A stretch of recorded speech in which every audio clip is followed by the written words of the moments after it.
je suis toujours flatté de voir des réalisateurs s'intéresser à mes textes.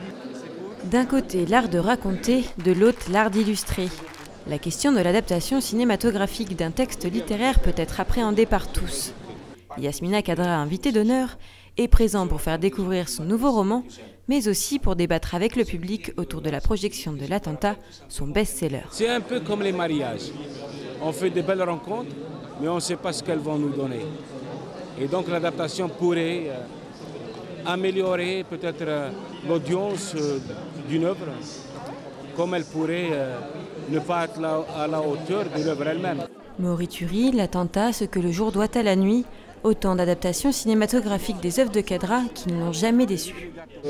Je vais voir mes films comme n'importe quel spectateur, sans a priori, sans préjugés, et j'essaye de trouver mon bonheur dans n'importe quelle adaptation.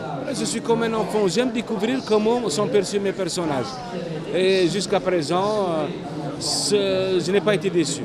L'alchimie peut se faire entre le public touché par les films qui reviennent aux œuvres littéraires et inversement.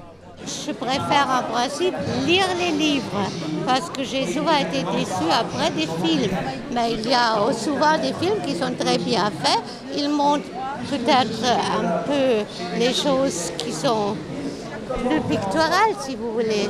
C'est complètement bien de les tourner parce qu'en plus ça ouvre la voie à des gens qui ne liraient jamais les livres après. Les avis divergent d'un spectateur à un autre, de l'auteur à ses lecteurs. J'aime bien avoir le côté visuel de l'histoire en parallèle avec ce que moi j'ai vécu dans mon imaginaire. Mais pour ce roman, j'ai trouvé que l'adaptation manquait particulièrement de force au niveau des personnages parce que le réalisateur privilégie l'esthétisme de l'image, des plans, au détriment de la force des idées.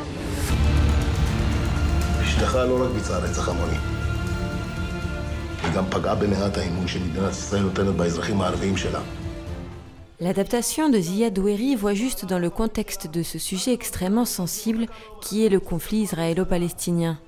C'était sans compter sur le bureau de boycott d'Israël de la Ligue arabe qui a décidé d'interdire le film.